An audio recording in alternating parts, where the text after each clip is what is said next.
Hello and welcome to EWTN Live, program where we bring you guests from around the world. And our guests tonight are a father and son team of filmmakers.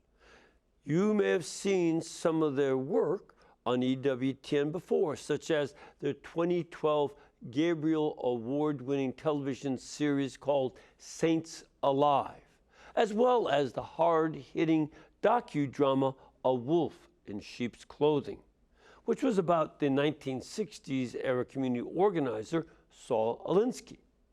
Now, they are back with another powerful documentary called A Wolf in Sheep's Clothing 2, Gender Agenda, which you will be able to see tonight at 10 p.m. on EWTN. That's 10 p.m. Eastern Time. And now, due to the nature of the topic that the Gender Agenda documentary deals with, we want to advise parents that the film is not oriented for children or younger viewers. It's a very important topic, and it really concerns the way that our culture is developing. But as important as it is for an adult discussion, it is not something that younger people, younger children especially, ought to be able to understand yet. Someday they will, but for now, let's encourage the adults to be part of this discussion and understand this. So, joining us now via Skype from Winchester, Connecticut, and about to tell us more concerning this video, please welcome the founders of Arcadia Films, Richard and Stephen Payne. Richard, Stephen, how are you? Great. Very so good, good Father. to see you again, Father. Good to see you again. Good to see you all too. Good to see you all. And thank you for dealing with another difficult topic. Let me just toss it to you. How do you want to describe the concern that this documentary is dealing with? Well, it's a almost complete reversal of the way we have traditionally looked at reality. Classically in metaphysics, we presume that we have a nature that is given to us by God, and then we live from that, and we exist from that. What we have in the gender agenda is a situation that has totally reversed that, which suggests that we don't have a nature when we're born. In our existence, we make one. We create one.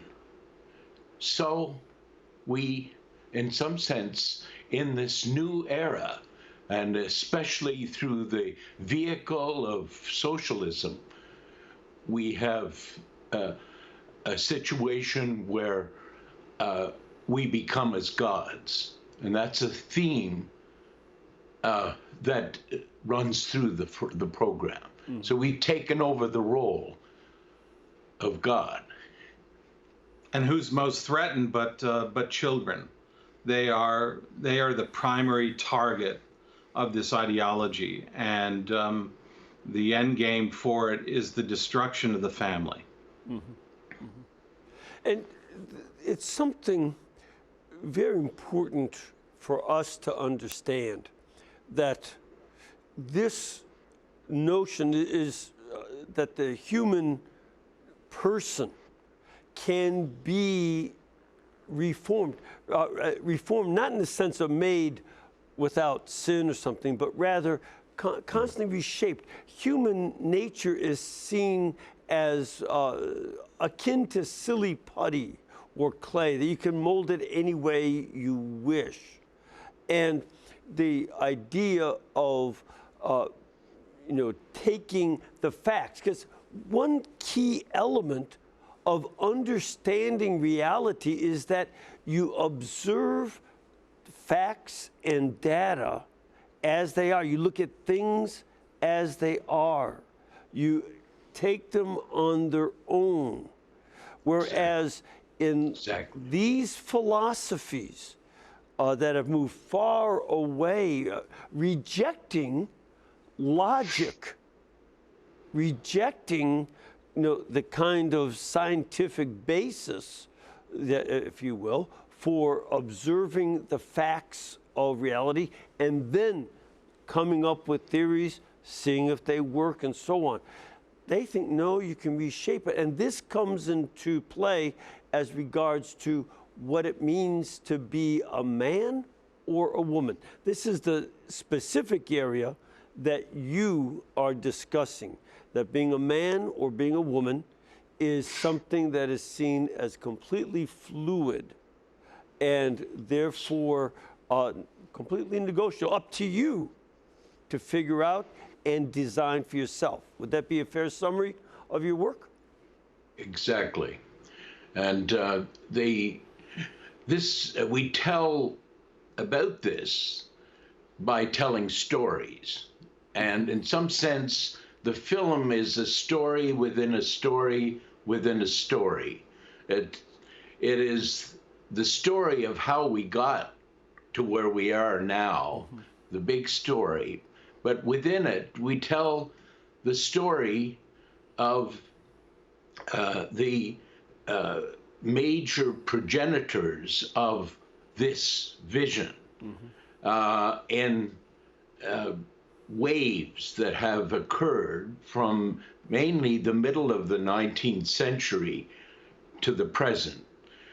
And then within those stories include the story of de Beauvoir, Simone de Beauvoir, and also Kinsey and Alfred others. Kinsey. But there are a number of stories. And then within that, we bring up for Catholic viewers the salvation history story, if you will, the unfolding of God's dealings with people, with his people, and that their constant failing, sinning, and coming back to him. And so it's that kind of levels of, we used to say Narnia within Narnia within Narnia, the C.S. Lewis line. That's what we try to do. Yeah, one of the very important characters that we focus on is something that's related to a lot of contemporary movement and such. There's one gentleman who had his gender changed, so he thought. He went through the therapy for gender change and surgery, etc., and then studied psychology in order to better be able to help other people in his situation. And it ended up that he realized the more he studied psychology, the more he saw that he had made a terrible mistake, a serious mistake, and in his life. Tell a little bit more about him. Oh, Walt Heyer is a great hero, and someone that has spent many, many years now going around giving talks and speaking on the subject. And he's he's a man of great faith. And boy, his story, I don't want to give away too much because the film really tells it, I think, just eloquently. But he shares how these choices that were made had consequences, serious consequences in his life. And consequences is a big word for him. He sees that whatever decision that we make in life, there are consequences that come after that. And so when he made that choice to do that, everything collapsed around the reality of what he truly was made in God's image and likeness, you know. And so Walt is an amazing man, and I'm so happy that he agreed to be in this film and to share this and give witness to this tragedy. But one of the things that I think is important about his story that I think all viewers can understand, it wasn't overarching philosophy, some sort of great philosophers that came into play. It was his grandmother not really being happy with having a little grandson and treating him like a little girl when everybody else seemed to ignore him. That the one time he found affirmation was when his grandmother treated him like a little girl instead of accepting him as a boy. And this whole search began for a search for approval. He got neither from his grandmother in his boyhood, nor from his parents at anything. That's right. This is something very key about all parents having to learn that your children are not there to fulfill your dreams, but parents are to guide children towards what God has in store for them. This is a very different perspective. And people who had their own dreams and put that on the boy missed the reality of who he was. That's right, and it created the confusion in his mind and his heart. And unbelievable, what happened was his grandmother, she made women's clothes. She was a seamstress, and so she made him a purple chiffon dress at the age of 4. And whenever he'd go there on the weekends, his mother and father would be off, take the weekends and travel or whatever. He'd stay with his grandmother and his grandfather, and he'd wear this dress. And it made him feel loved by his grandmother, made him feel, complete. And of course, his parents found out, and the dress was taken away, but it never went away. This whole dramatic event never went away, and it stayed with him until he even got married. He even got married and had children, and it was in 1983, I believe it was, in the 80s, early 80s. He and his wife divorced, and he got gender reassignment surgery. Yeah. Tragic. His story it has to be seen almost in the context of his own family, other than the aunt. It was very broken, and you interface that with what happens in the film constantly is we try to help people realize that in the simplicity of the home, the life of the home, of the mother, the father, and the child, we encounter there the most intimate encounter with God himself, the Trinity. The Father, the Son, and the Holy Spirit are mirrored so intimately in a family life. And that we try to show how that emerges. And that faith is very broken when the relationships in a family are broken. Yeah. I've recently been reading Howard Zinn's People's History of the United States. This is a very, very important book for understanding the way of thinking by our political progressives, by the political left. And I remember in particular, related to what you just said, that the opposite position is held. Namely, he says in chapter 19 of his book that the family is the most common and most subtle of all prisons.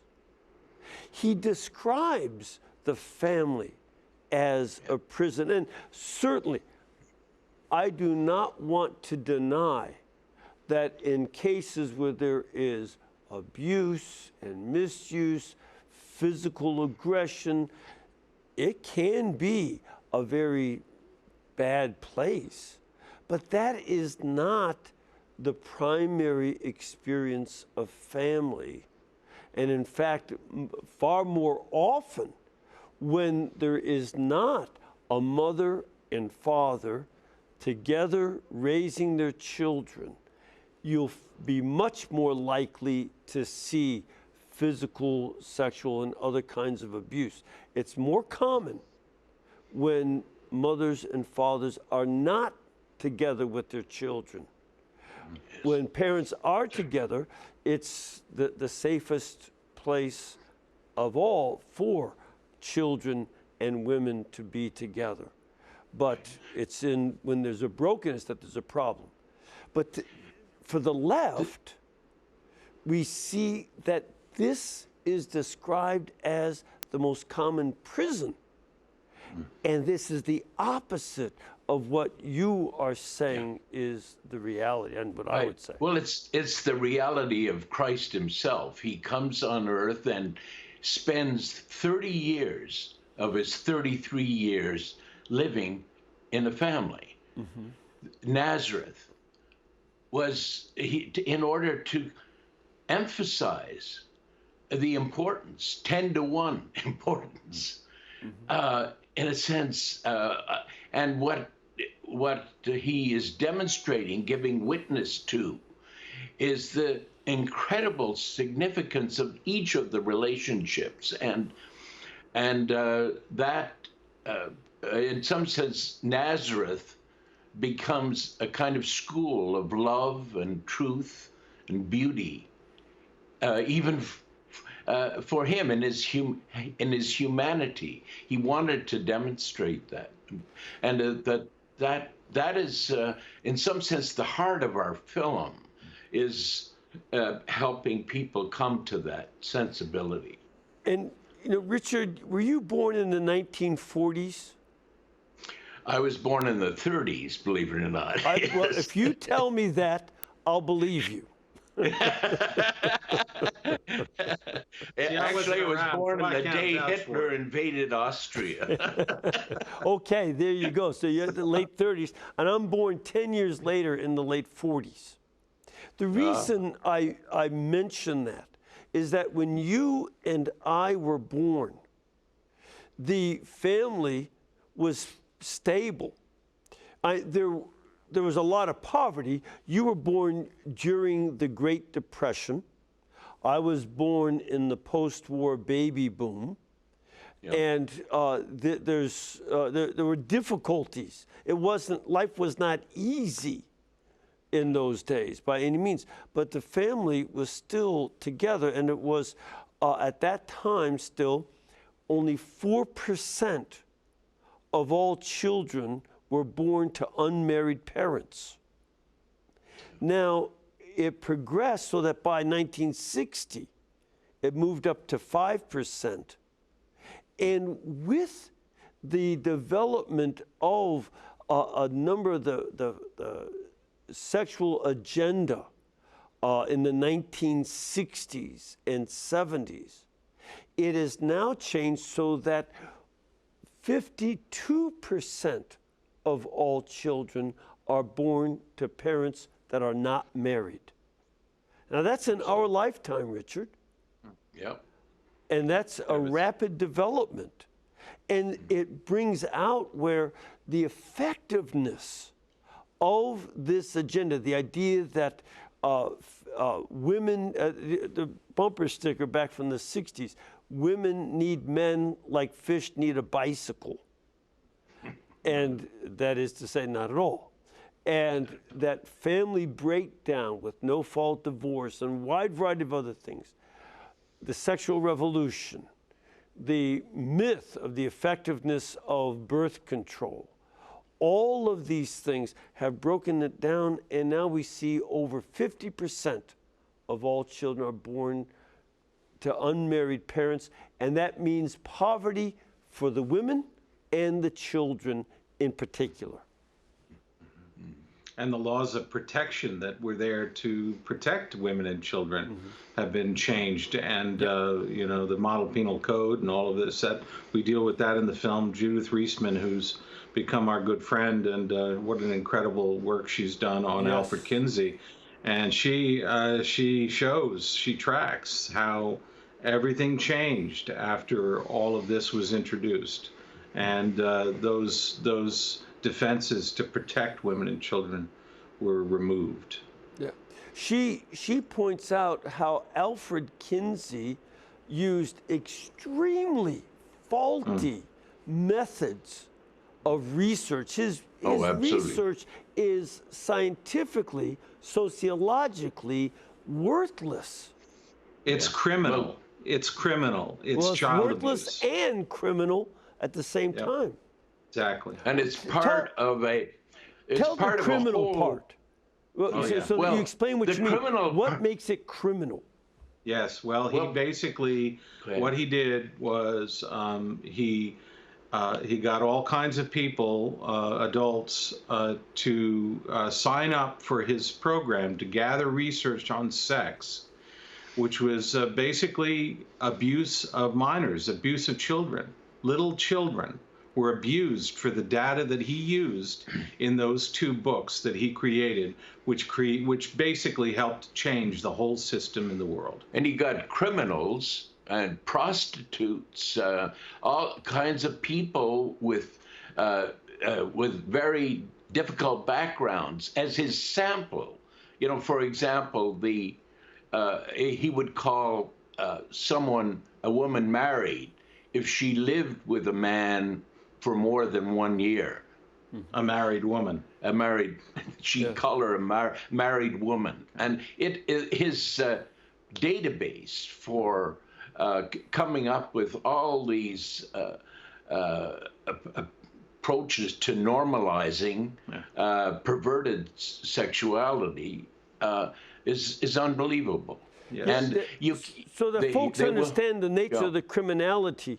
We're talking about experiments on children that were sexually abused. This was 400 boys Yeah. between age 2 months old until 14 years old.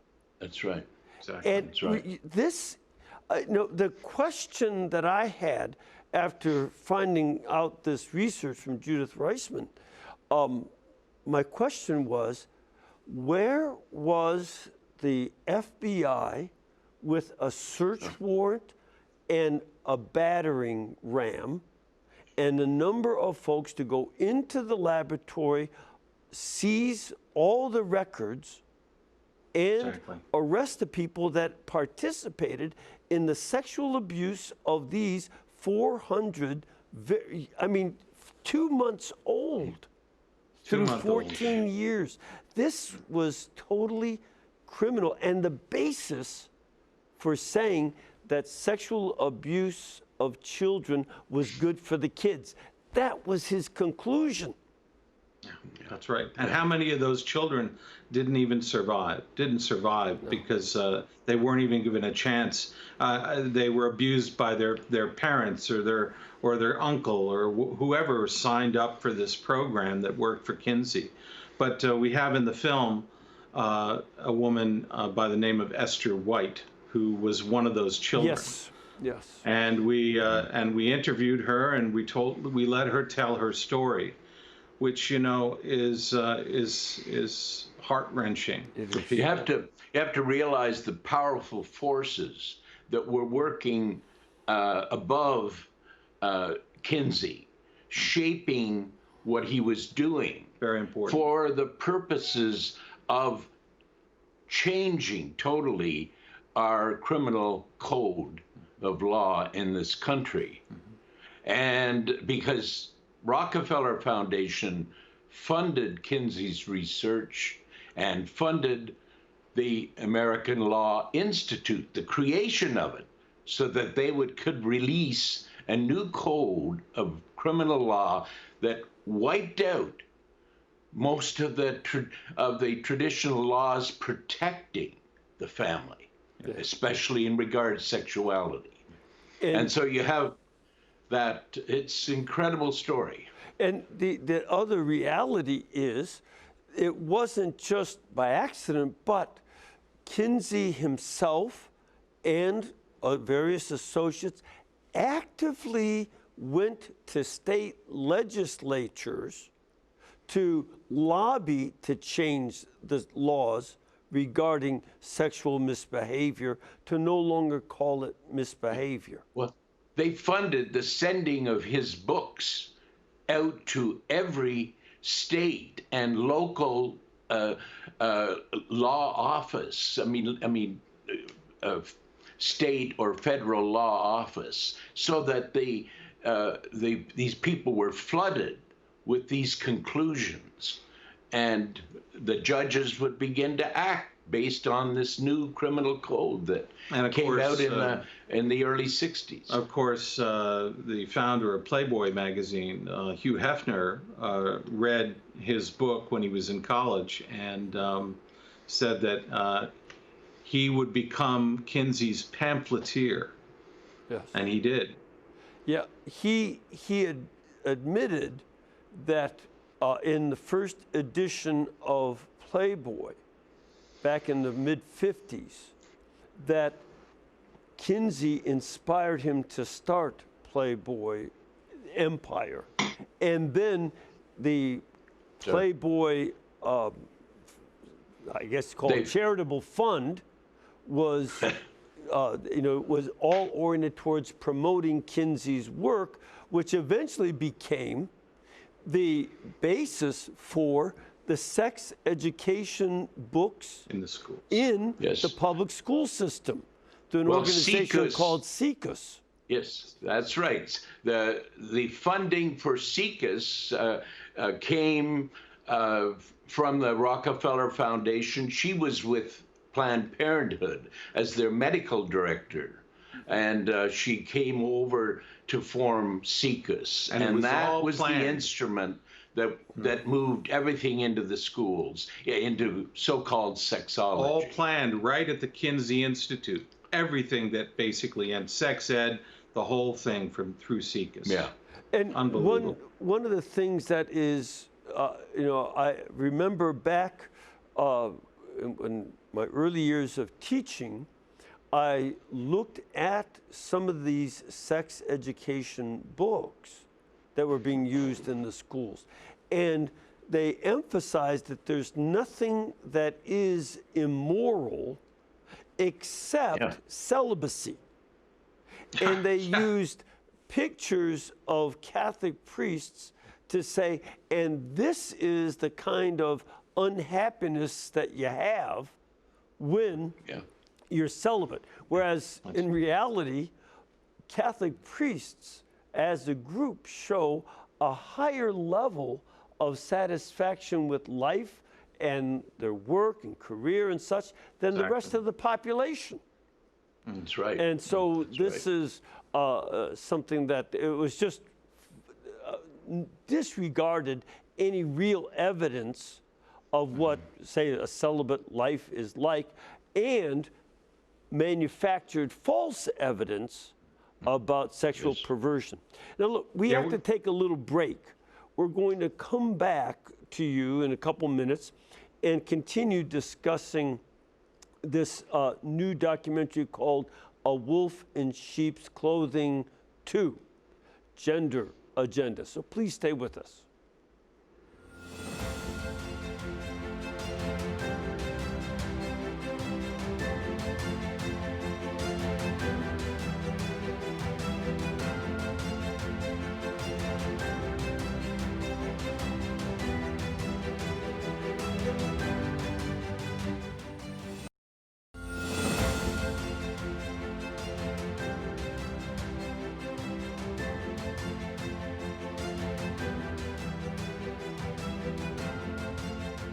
All right, we are encouraging you again tonight to take a look at a new documentary called A Wolf in Sheep's Clothing 2, The Gender Agenda. This will be aired tonight at 10 p.m. Eastern Time on EWTN.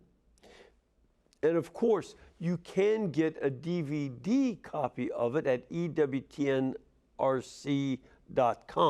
However, again, I want to emphasize this is not the kind of topic or discussion that is suitable for younger children.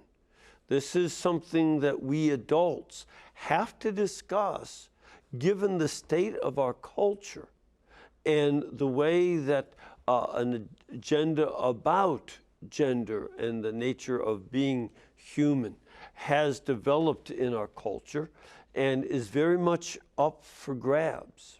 So we encourage you adults to watch this, discourage the younger folks from doing so. One of the other very important topics that you treat in this series is the same-sex attraction questions. You have folks from Courage, a Catholic organization, but this also is a very important reality because even though homosexuals as a group account for about 2% of the entire population, there is a larger group that experiments a bit with it, partly because the 2% also has a lot of sway in society, politics, education, and other areas. So address a little bit of what it is you're trying to communicate about the same-sex attraction agenda. Well, it's really, first of all, the church has seen this across history and discerned and the scriptures are ultimately the foundation for describing it as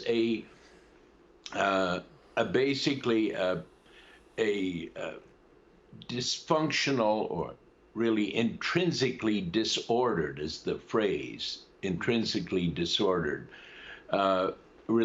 form of relationship, and it has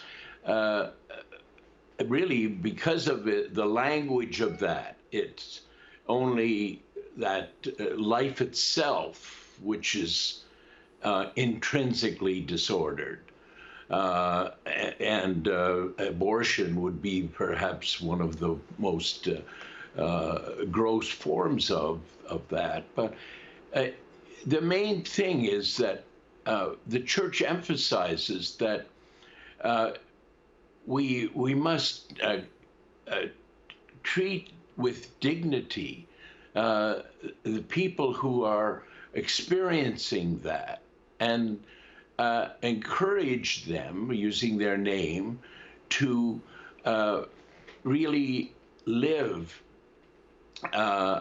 in and through the vow of celibacy in regard that kind of relationship. The attraction may remain, but the actions, the living out of that, is where the problems and thus the sin lies. And that's really, Courage is there, was founded, we have the story of how Courage was founded in the film. Yes. And Father Philip Bachansky is currently the executive director of Courage.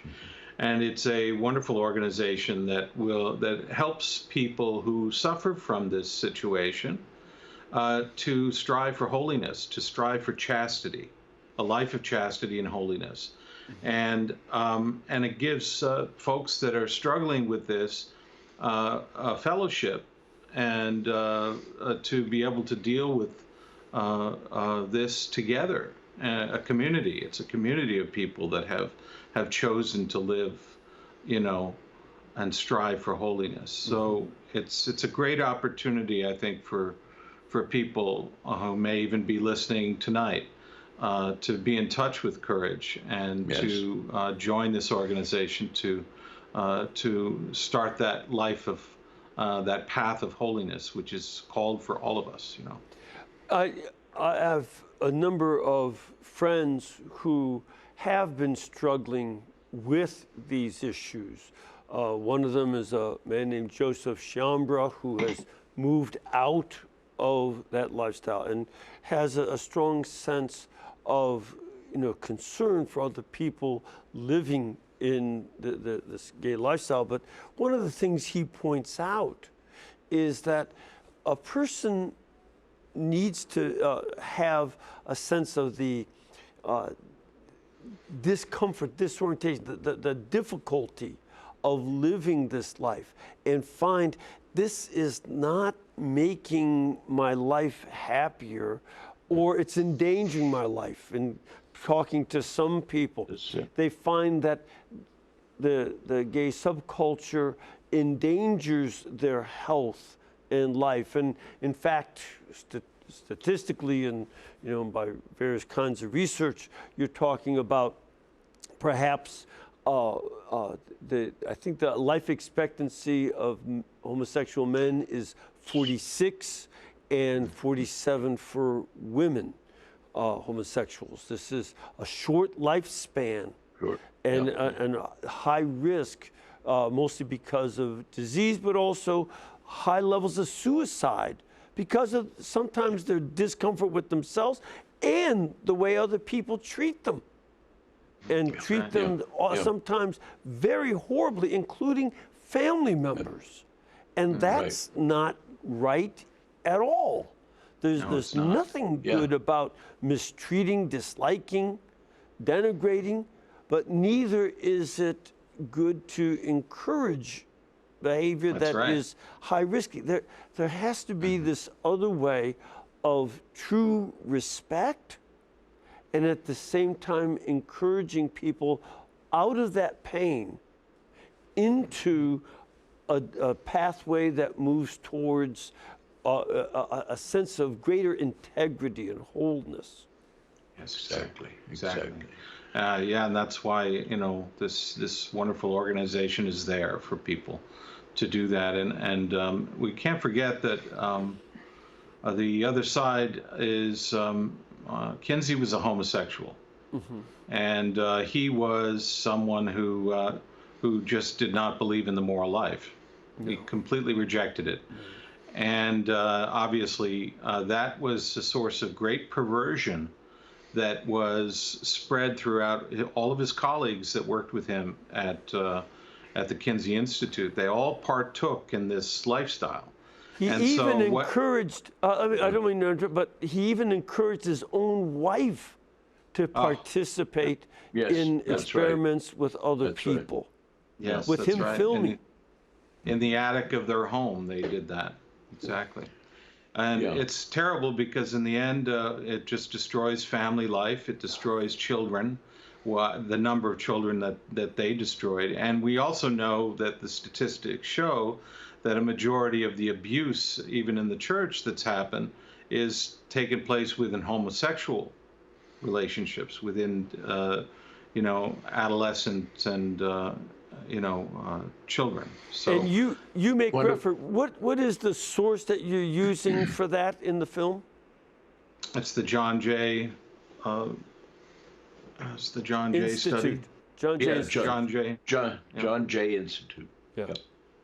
And they were the ones who studied all the cases of sexual abuse that had been brought forward. Absolutely. And they were trying to, the church was trying to be upfront. And, you know, by that point, I mean, there'd been a lot of things hidden, you know, prior, but they were bringing these things up forward and trying to get help from John Jay Institute to understand what is happening, what has happened over the previous 52 years. Yes, yes. That's great. And- Great work. But the other thing that you bring out is that the church is by no means the greatest offender against children. Sometimes you get that impression from the news media, but that's not the case at all, is it? Yeah, Nope. yeah. We demonstrate with the federal Department of Education back in early 2000s. 2002, 3, did a massive study of Carol Shakeshaft. of the public schools, abuse, sexual abuse in public schools, and Mrs. Shakeshaft rather, did an amazing work, but a work that was pretty much buried by the media. They did not like to hear the truth of what was going on, and she makes a remark that said that someone asked her to compare the situation with the problem of that was there in the Catholic priesthood, and she said, yes, the church has a problem, but it's perhaps 100 times worse in the public schools. Well, actually, it was even worse than that. The number of cases studied by the John Jay Institute inside the Catholic clergy was just over 10,000 Yes. from 1950 till 2002. Whereas That's her right. study was limited only to the 1990s. That's right. And in Absolutely. that 10-year period, not 52 years, but in a 10-year period, 10 years. it was 290,000 children had been abused. So it's 10,000 over 52 years by clergy, 290,000. That's 29 times worse. Yeah. So this is very, very serious. It's not to make light of the it's- problems that we've had in No. the church. We're not No, trying to no, do no, that. No. We have to deal with that issue, but it needs to be put in the proper perspectives so people That- realize that there's also other agendas Yes. going on here. And that this is a cultural problem.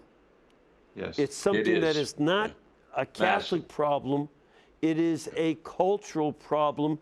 We failed in certain ways to address it. Now we hopefully by the reforms done can deal with addressing it. Yes. One other area that I think we need to address is that all of this is not only based in philosophy and in this Kinsey report and various other elements, but also cultural Marxism, where the Marxist change of society is as a goal for a more socialist society.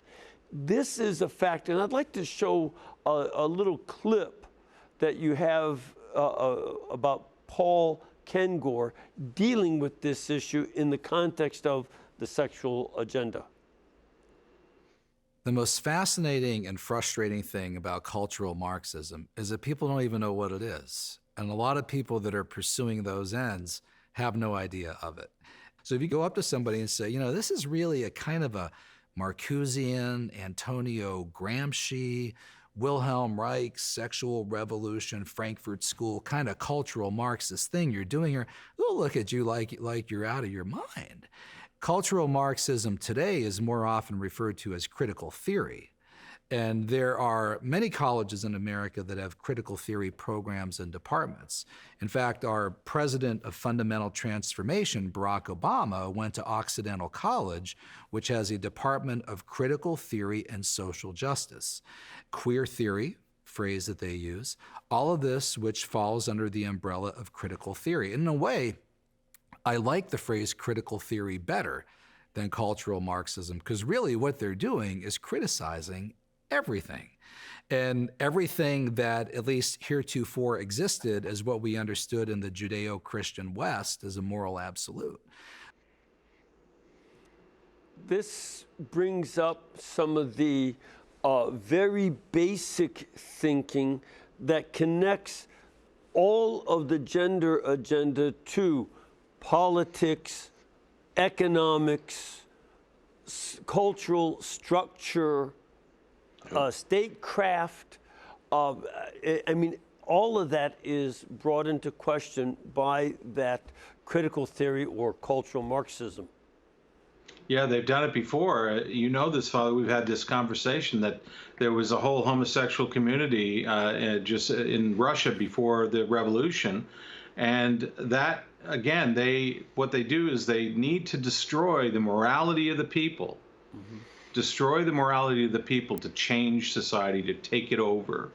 And they're just doing the same thing again. And all those people that were homosexual, that I think the first gay parade was in Moscow. In the spring of 1918. I tried to get a picture of that to have it in the film, but I couldn't find the photograph. But too bad. There's a book about Fatima that has the photograph of the first gay pride parade in Moscow in the spring of 1918. Incredible. And Alexandra Kollontai was the director of the governmental agency established to carry out this whole sexual confusion. And as soon as what they did in Russia, as you know, as soon as they took power, a lot of those people were murdered and sent off. She was a radical feminist, you know. So, in 1926. So 1918, gay pride parade down through Red Square, everything is using these folks. But then by 1926, they killed them. Something similar happened with the brown shirts under the National Socialists.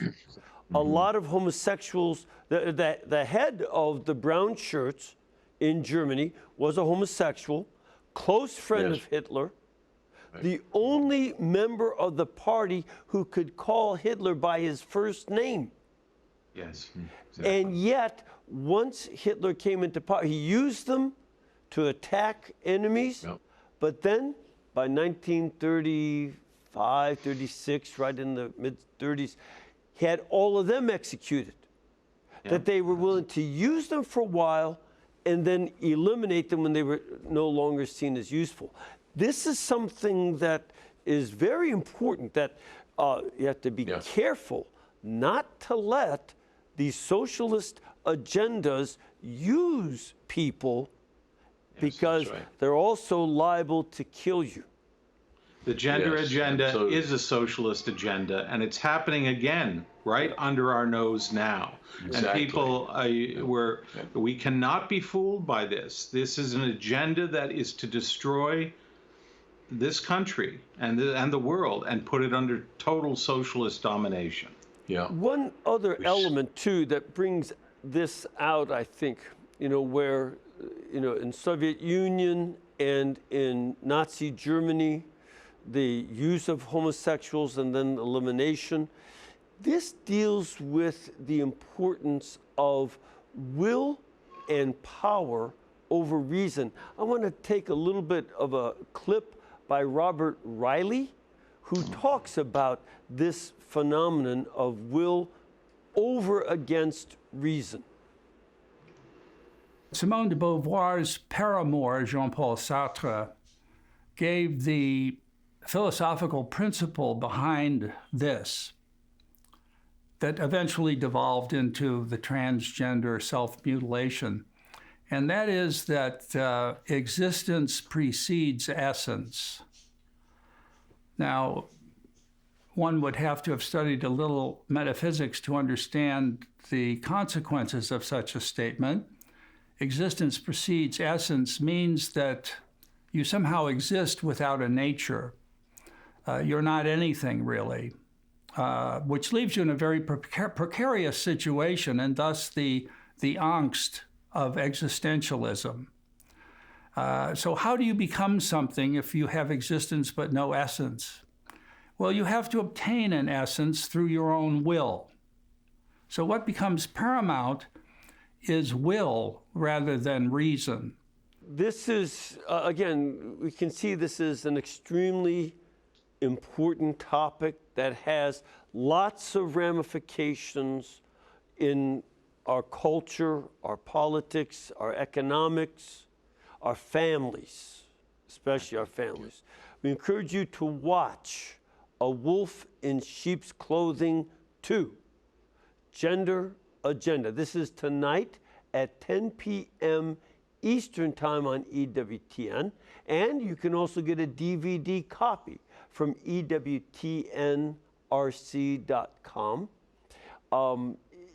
Again, I want to emphasize, this is not meant for little kids to watch, for young children or young adolescents by any means. This is for adults who then need to discuss these topics and understand them. Richard and Stephen Payne, thank you very much for being with us. We appreciate it, and may the Lord bless you and all of our viewers, the Father, the Son, and the Holy Spirit. Amen. Amen. God bless you for what you've done, and bless you all for supporting us. Keep us in between your gas bill, electric bill, and cable bill, and we'll pay our bills. Thank you.